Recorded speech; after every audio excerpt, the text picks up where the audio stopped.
नमस्कार, बहुत बहुत स्वागत है आप सभी का। आपके साथ मैं हूं स्वप्निल।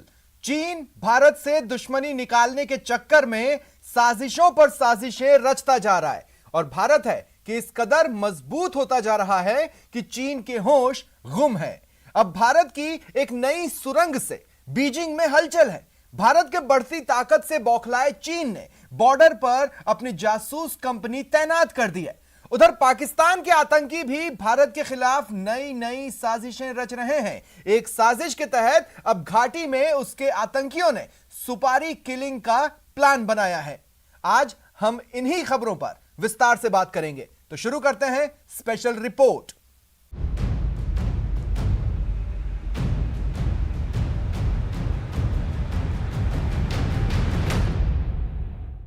पिछले दिनों चीन की सेना ने अरुणाचल प्रदेश में घुसपैठ की कोशिश की, जिसे भारतीय सेना ने वक्त रहते नाकाम कर दिया। लेकिन चीन दोबारा ऐसा नहीं करेगा, इसकी गारंटी नहीं ली जा सकती। लिहाजा ड्रैगन की साजिशों का जवाब देने के लिए भारत का border road organisation Arunachal Pradesh में एक ऐसी सुरंग बना रहा है जिसका एक सिरा सीधे तिब्बत में खुलता है। 13,000 फीट की ऊंचाई पर बन रही यह सुरंग 2022 में बनकर तैयार हो जाएगी। लेकिन इस सुरंग की खबर से ही बीजिंग में सन्नाटा पसर गया है। एक सुरंग से ड्रैगन क्यों रह गया दंग, जानने के लिए देखिए यह स्पेशल रिपोर्ट।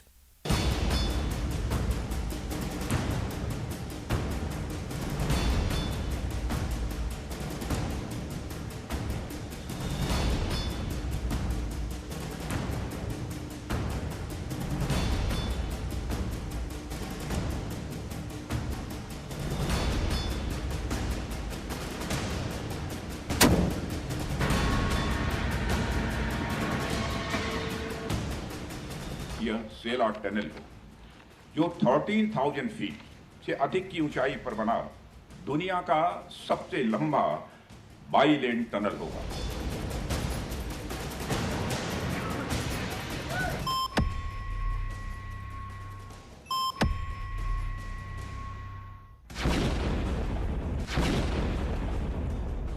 पहाड़ का सीना चीरकर बनाई जा रही ये सुरंग चीन का काल बनने वाली है।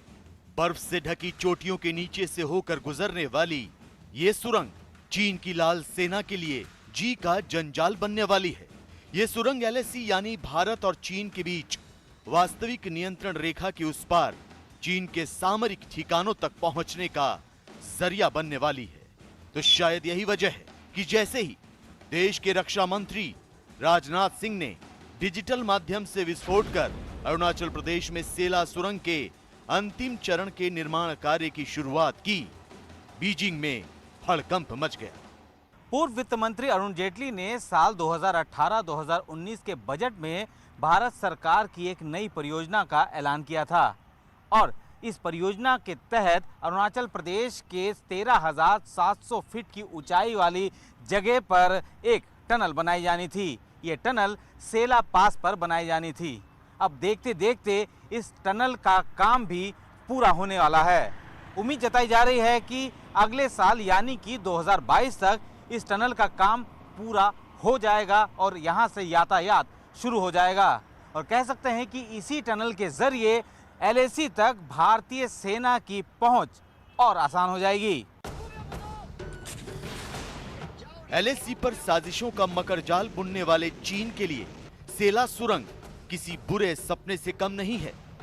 तिब्बत के रास्ते भारतीय सीमा में घुसपैठ की कोशिश करने वाले चीनी सैनिकों के लिए सेला सुरंग किसी मुसीबत से कम नहीं है, क्योंकि इस सुरंग से न सिर्फ बॉर्डर तक की दूरी कम हो जाएगी, बल्कि भारतीय सेना किसी भी मौसम में एलएसी तक आसानी से पहुंचकर अपने किसी भी ऑपरेशन को अंजाम दे पाएगी।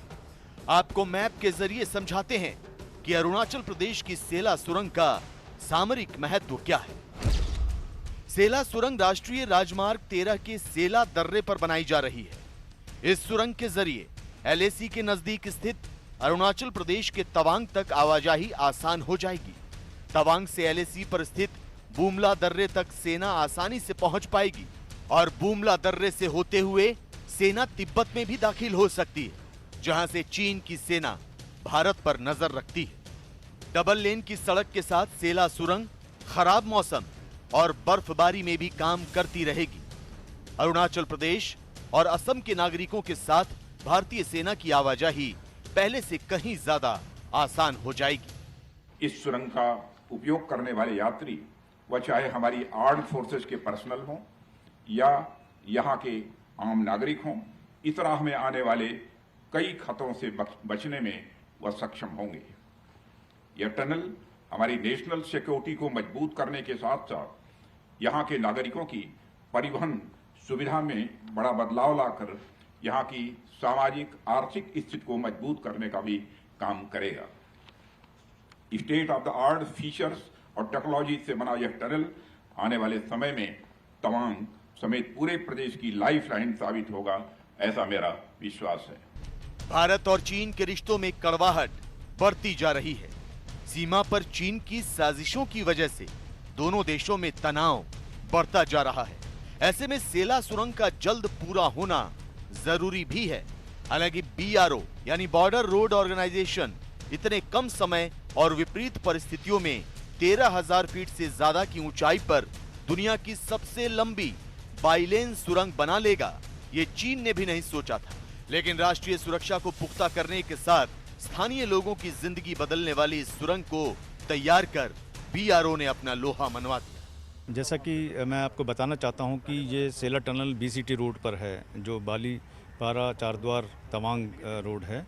और इस टनल के आने से इसमें जो हमारी जो गाड़ियां जाती थी आगे, फ़ौज की भी और सिविल की भी, उसमें काफ़ी समय में कमी आएगी और हमारे लोगों को भी सहूलियत मिलेगी जो अपने रिश्तेदारों से दूसरी तरफ मिलना चाहते हैं तवांग एरिया में, जो कट जाता है विंटर्स में।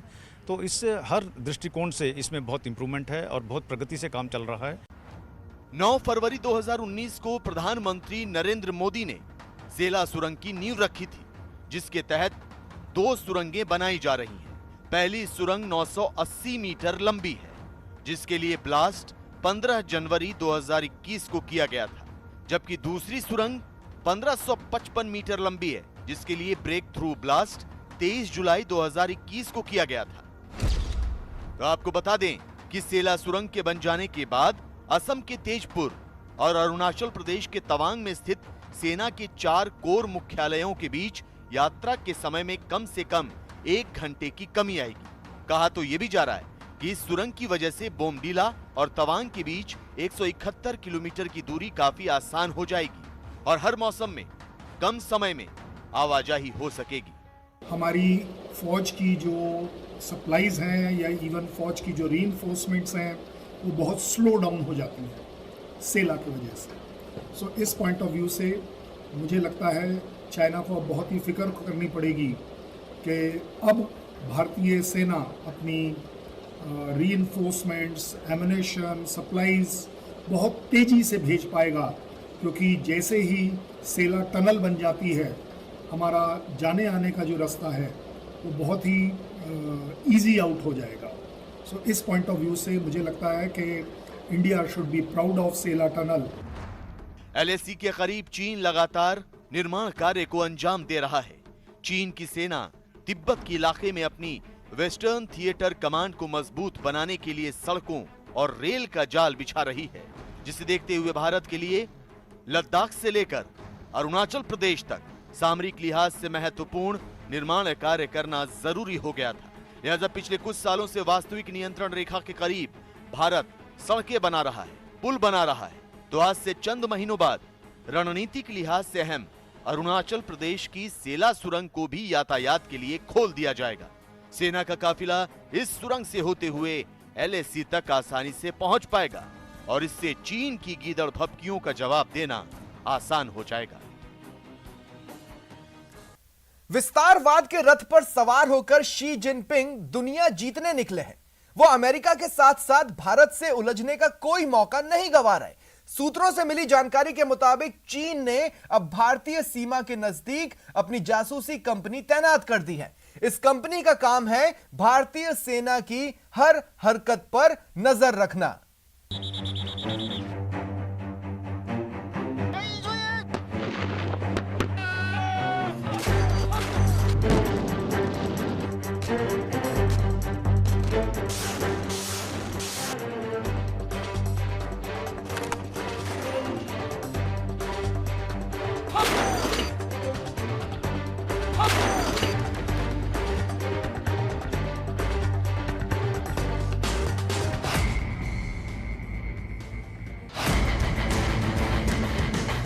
भारत और चीन के बीच सीमा विवाद पर हुई 13वें दौर की सैन्य वार्ता बेनतीजा रही। चीन अपनी जिद पर अड़ा हुआ है और कुछ विवादित इलाकों से पीछे हटने को राजी नहीं है। रक्षा जानकारों की माने तो आने वाली सर्दियों में जैसी ही बर्फ गिरनी शुरू होगी, चीन की ओर से विवाद के शोले एक बार फिर भड़काए जा सकते हैं। लिहाजा भारतीय सेना LAC के दुर्गम इलाकों में अपनी सीमाओं की निगहबानी कर रही है। भारत ने साफ कर दिया है कि अगर चीन अपने कदम पीछे नहीं खींचता तो भारतीय सेना भी उसके सामने डटी रहेगी। The Chinese have deployed in considerable numbers all across eastern Ladakh, and not only in eastern Ladakh but all across the northern front, right up to our eastern command also. So definitely there has been an increase in their deployment in the forward areas, which remains of course a matter of concern for us. But we are regularly monitoring all their movements, and based on whatever inputs we get, we are also carrying out matching developments both in infrastructure as well in terms of the troops that are needed to counter any threat. So we are, I think, at the moment quite well poised to meet any eventuality. भारतीय सेना मुस्तैद है। सीमा पर भारतीय जवान चीन की हर हलचल पर नजर रखे हुए हैं, लेकिन इस सब के बावजूद चीन पूर्वी लद्दाख से लेकर अरुणाचल प्रदेश तक सीमा विवाद को दूल देने की तैयारी कर रहा है। वास्तविक नियंत्रण रेखा के नजदीक चीन के निर्माण कार्य जारी है। चीन की तरफ से यहां सड़क से लेकर सुरंग तक बनाई जा रही है। यही नहीं, चीन ने भारतीय सेना की जासूसी के लिए ऑब्जर्वेशन पोस्ट भी बना लिए हैं। सूत्रों से मिली जानकारी के मुताबिक गलवान में जिस जगह से दोनों देशों की सेनाएं पीछे हट चुकी थी, वहां बफर जोन से 1 किलोमीटर दूर चीन कंक्रीट निर्माण कर रहा है। गलवान के अलावा इसी तरह की गतिविधि देपसांग इलाके में भी देखी गई है, जहां LAC के दूसरी ओर चीन कुछ निर्माण कार्य कर रहा है। फुकचे में तो चीन ने एक कदम आगे जाकर ऊंची पहाड़ी पर ऑब्जर्वेशन पोस्ट बना लिए हैं। इन ऑब्जर्वेशन पोस्ट से चीन की पीपल्स लिबरेशन आर्मी भारतीय सेना की जासूसी कर रही है। वैसे तो एक दूसरे की सेना पर नजर रखने के लिए ऑब्जर्वेशन पोस्ट बनाना आम बात है। भारत ने भी चीन की सेना पर नजर रखने के लिए OP बना रखे हैं, लेकिन गलवान के बफर जोन के नजदीक ऑब्जर्वेशन पोस्ट बनाना जाहिर करता है कि चीन भारत की आक्रामक रणनीति से घबराया हुआ है और वो भारतीय सेना की हलचल पर नजर रखकर अपनी तैयारियों को अमली जामा पहनाना चाहता है। मुझे लगता है कि अब समय आ गया है कि चाइना का जवाब देना पड़ेगा। India needs to occupy something. वो हाइट हमें पकड़नी पड़ेगी, वो स्ट्रैटेजिक पॉइंट्स हमें पकड़ने पड़ेंगे, जिससे चाइना के साथ आप बार्गेनिंग टेबल के ऊपर कुछ ऑफर कर पाए। क्योंकि अगर वो कॉन्क्रीटाइज चीज़ें बना लेगा और आप कुछ नहीं कर पाए तो उसका कोई इंटरेस्ट नहीं है आपके साथ बात करने का। एक्सचेंज क्या करें, बार्गेन क्या करें, एग्रीमेंट क्या करें। So I think India needs to wake up. It's a very serious matter. चीन बॉर्डर के करीब तिब्बत के इलाके में न सिर्फ सड़कों और रेल नेटवर्क को मजबूत कर रहा है, ऑब्जर्वेशन पोस्ट बना रहा है, बल्कि कंक्रीट निर्माण के जरिए भारतीय सेना पर मानसिक दबाव बनाने की कोशिश भी कर रहा है। चीन जानबूझकर भारत को उकसा रहा है। तो सूत्रों से मिली जानकारी के मुताबिक पिछले काफी समय से चीन अपनी ताकत को बढ़ाने के लिए तेजी से सेना के लिए आवास का निर्माण भी कर रहा है। खुफिया रिपोर्ट से पता चला है कि पीपल्स लिबरेशन आर्मी ने पूर्वी लद्दाख में कम से कम 8 और उससे आगे की जगहों में अपने सैनिकों के लिए नए मॉड्यूलर कंटेनर आधारित शेल्टर का निर्माण किया है। नए बने हुए सैनिकों के रहने के लिए शेल्टर उत्तर में काराकोरम दर्रे के पास वहाब जिलगा से लेकर PU, हॉट स्प्रिंग्स, चांगला, ताशीगोंग, मांजा और चुरूप तक हैं। सेना के रहने के लिए बनाए गए आवास पिछले साल अप्रैल-मई में सैन्य गतिरोध के बाद से बनाए गए उन आवासों के अलावा हैं जो जाहिर करते हैं कि चीन का भविष्य में फ्रंट लाइन से सैनिकों को हटाने का कोई इरादा नहीं है। चीन बॉर्डर पर शांति नहीं बल्कि अशांति फैलाने के मूड में। कॉन्फ्लिक्ट का एरिया, डिस्प्यूट का एरिया बढ़ा रहे हैं और मुझे लगता है इंडिया को न केवल सतर्क होना चाहिए बट अब एक उस एक्शन मोड में आना चाहिए, एग्रेसिव एक्शन मोड में आना चाहिए कि वो इस तरह की डेवलपमेंट टॉलरेट ना करे, प्रोटेस्ट करे, वार्ता को चाहे रोकना पड़े तो रोक दे। साथ ही साथ हमें भी अब समय आ गया है कि वो जगह चुननी चाहिए जहाँ पर हम अपना डेवलपमेंट कर पाएँ, जिससे कि इनमें से कोई भी जो चाइनीज़ के ये जो एग्रेसिव स्टेप्स हैं इनमें से कोई भी सक्सेसफुल ना हो। पूर्वी लद्दाख में वास्तविक नियंत्रण रेखा के पास चीन की साजिशों पर भारत की पैनी नजर है। भारत ने चीन की जासूस कंपनी और सैन्य निर्माण को देखते हुए डेमचोक में 3 से 4 महीने में ही नए नेटवर्क टावर और कम्युनिटी सेंटर का निर्माण कर लिया है। इसके अलावा पूरे लद्दाख में 35 नए टावर लगाए जाने का काम जोरों पर है। पूर्वी लद्दाख के इलाकों, खासतौर पर सीमावर्ती गांवों में लंबे समय से कम्युनिकेशन टावर का नहीं होना सबसे बड़ी समस्या थी, लेकिन अब 2022 तक पूरे इलाके में ज्यादा से ज्यादा टावर लगाए जाएंगे। हाल ही में लद्दाख में 35 नए कम्युनिकेशन टावर लगाने को मंजूरी दी गई थी, जिसमें सबसे ज्यादा 15 टावर पूर्वी लद्दाख में लगाए जाएंगे। इसके अलावा करीब 20 टावर लेह, करगिल, द्रास और दूसरे इलाकों में लगाए जाएंगे। मतलब ये कि चीन की कोई भी चालबाजी भारत से छिपी नहीं रहेगी। लाल सेना की हर मूवमेंट पर भारत की नजर रहेगी।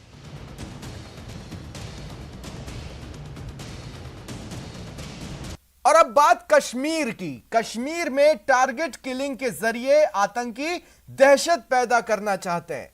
टारगेट किलिंग के जरिए आतंकी विकास के रास्ते में कांटे बिछाना चाहते हैं। वो लगातार हमले कर एक बार फिर वही हालात पैदा करना चाहते हैं जो 90 के दशक में थे, जब लाखों की संख्या में कश्मीरी पंडितों को अपना घर छोड़कर अपने ही देश में शरणार्थी बनना पड़ा था।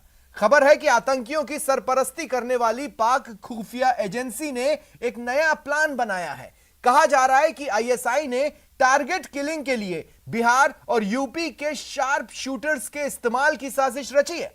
आईएसआई ऐसे अपराधियों और शार्प शूटर्स की पहचान में जुटा है जो सिर्फ पैसों की खातिर खूनी जिहाद का हिस्सा बन सकते हैं।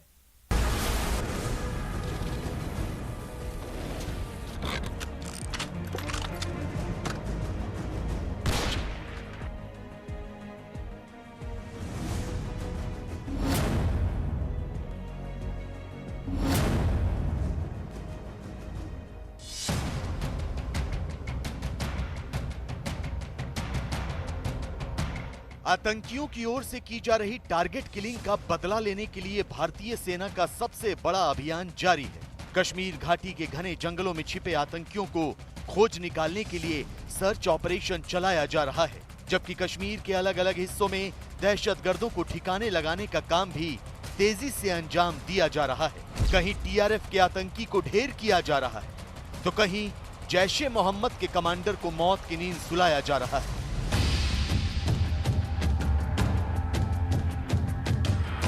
पुंछ से लेकर राजौरी और अनंतनाग से लेकर त्राल तक सेना पाकिस्तान परस्त आतंकियों को उनके किए की सजा दे रही है, लेकिन दहशत पर प्रचंड प्रहार से पाकिस्तान में बैठे आतंक के आका और उनके रहनुमा इस कदर सहम गए हैं कि अब उन्होंने भारत के हल्ला बोल से बचने के लिए एक नई साजिश रची है। पाकिस्तान की बदनाम खुफिया एजेंसी आईएसआई ने कश्मीरी आतंकी संगठनों को यह निर्देश दिए हैं कि वो यूपी और बिहार में जो कॉन्ट्रैक्ट किलर हैं, सुपारी किलर हैं, उनसे संपर्क साधें। न्यूज़ 18 इंडिया को मिली एक्सक्लूसिव जानकारी के मुताबिक स्लीपर सेल जो कि इन आतंकी संगठनों के यूपी और बिहार में मौजूद हैं, उन्होंने इस काम की शुरुआत कर दी है और ऐसे लोगों की पहचान की जा रही है। पिछले दिनों 5 आम नागरिकों की हत्या कर पाकिस्तान के पैसों पर पलने वाले आतंकियों ने जाहिर कर दिया था कि उनका मकसद क्या है। पाकिस्तान के भेजे आतंकियों ने जाहिर कर दिया था कि वो कश्मीर के हिंदू अल्पसंख्यकों और निर्दोष लोगों को मारकर घाटी में दहशत कायम करना चाहते हैं। लेकिन इस कोशिश में आतंकियों की शिनाख्त भी हुई और पाकिस्तान का आतंकी चेहरा भी बेनकाब हो गया। लिहाजा अब आतंकियों को पालने पोसने वाली पाकिस्तान की खुफिया एजेंसी आईएसआई ने कश्मीर में टारगेट किलिंग को अंजाम देने के लिए यूपी बिहार के अपराधियों और शार्प शूटर को सुपारी देने की साजिश रची है। न्यूज़ 18 को मिली जानकारी के मुताबिक आईएसआई यूपी और बिहार के ऐसे अपराधियों की पहचान करवा रही है जो पैसों के लिए खून बहाने से भी पीछे नहीं हटते। आईएसआई अपने एजेंटों या कहें स्लीपर सेल के जरिए इन कुख्यात अपराधियों को मोटी रकम देगी ताकि वो कश्मीर में टारगेट किलिंग के लिए तैयार हो जाएं। इन सुपारी किलर को कश्मीर में मौजूद देश के दूसरे प्रांतों के लोगों की हत्या करने के लिए तैयार किया जा सकता है।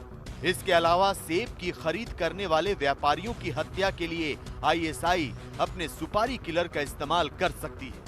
पाकिस्तान की खुफिया एजेंसी आईएसआई के इशारे पर काम करने वाले आतंकियों का मकसद है कि कश्मीर घाटी में डर और असुरक्षा का माहौल बनाया जा सके और इसके लिए आतंकियों की जान भी जा रही है। लिहाजा उसने एक साजिश के तहत कॉन्ट्रैक्ट किलिंग का फार्मूला अपनाया है। साजिश के तहत वारदात के बाद अगर कॉन्ट्रैक्ट किलर मारा जाता है, जहां फिर पकड़े जाते हैं, तो पाकिस्तानी सरकार और खुफिया एजेंसी आईएसआई अपना पल्ला आसानी से झाड़ सकती हैं। मतलब ये कि पाकिस्तान की खुफिया एजेंसी आईएसआई एक तीर से 3 शिकार करना चाहती है। आईएसआई यूपी और बिहार के अपराधियों या कहें सुपारी किलर के जरिए कश्मीर में टारगेट किलिंग को अंजाम देना चाहती है। अगर सुपारी किलर पकड़े गए तो आईएसआई अपना पल्ला झाड़ लेगी और इस पूरे खेल में आईएसआई के पाले हुए आतंकियों की जान भी नहीं जाएगी। इस तरह की खबर मिल रही है कि पाकिस्तान का आईएसआई अब यूपी और बिहार के गरीब लोग जो शार्प शूटर्स हैं, उनको पैसे देकर कश्मीर में हिंसा को और बढ़ावा देगा। इसके 2-3 कारण नजर आ रहे हैं। एक तो आईएसआई जाना जाता है कि गरीब आदमियों को एक्सप्लॉइट करे। वो खाली हिंदुस्तानी नहीं, पाकिस्तान के जो अभी मिलिटेंट पकड़े गए हैं कश्मीर में, दिल्ली में, वो सब गरीब परिवार से थे। उनको बजाय पढ़ाई करवाने के वो हथियार दे रहे हैं और हिंदुस्तान में भी आज वही खेल खेलने की कोशिश कर रहे हैं। कश्मीर में अब तक के घटनाक्रम से तो यही लगता है कि पाकिस्तान समर्थित आतंकी संगठन आम नागरिकों और हिंदुओं को ही टारगेट कर रहे हैं। लेकिन अगर आईएसआई सुपारी किलर को कश्मीर में खूनी जिहाद का हिस्सा बनाने के लिए तैयार कर लेती है, तो क्या सिर्फ यही लोग टारगेट पर होंगे? न्यूज़ 18 को मिली एक्सक्लूसिव जानकारी के मुताबिक आईएसआई की साजिश का दायरा बढ़ सकता है। कश्मीर को अस्थिर करने, विकास के रास्ते को बाधित करने और हिंसा फैलाकर दहशत कायम करने के लिए आईएसआई सुपारी किलर और आतंकियों के जरिए सरकारी कर्मचारियों को भी निशाना बना सकती है। सुरक्षा और खुफिया एजेंसियों को कश्मीर में हाल ही में हुई हत्याओं की तफ्तीश से पता चला है कि टीआरएफ, हिजबुल मुजाहिदीन, जैश ए मोहम्मद और लश्कर-ए तैयबा जैसे आतंकी संगठनों ने 24 लोगों की एक लिस्ट तैयार की है। इस लिस्ट में शिक्षक, स्वास्थ्य कर्मचारी, नगर निगम के कर्मचारी, पीडब्ल्यूडी के कर्मचारी और पंचायत विभाग के कर्मचारियों के नाम शामिल हैं। इन सरकारी कर्मचारियों को टारगेट करने के लिए आतंकी संगठनों ने पूरा ब्लूप्रिंट तैयार किया है। आतंकियों का साथ देने वाले ओवरग्राउंड वर्कर इनकी जानकारी मुहैया करा रहे हैं। सरकारी योजनाओं से जुड़े इन लोगों की हत्या कर आतंकी संगठन विकास की परियोजनाओं को रोकने के साथ दहशत फैलाना चाहते हैं। सूत्रों के मुताबिक कश्मीर में गोल्डन स्कीम की जो परियोजनाएं चल रही हैं, उसमें जो लोग हिस्सा ले रहे हैं उनको निशाना बनाने की आतंकियों की योजना है। इन योजनाओं में बेटी बचाओ बेटी पढ़ाओ, रोजगार की योजना, मार्केटिंग की योजना, कारपेट वीविंग से जुड़ी योजना शामिल है। दरअसल पिछले 1.5 साल में ये देखा गया है कि इन योजनाओं में आम जनता ने बढ़ चढ़कर हिस्सा लिया है। तो अब आतंकी एक बिल्ली के बच्चे का अपनी मां के साथ खेलने का वीडियो सोशल मीडिया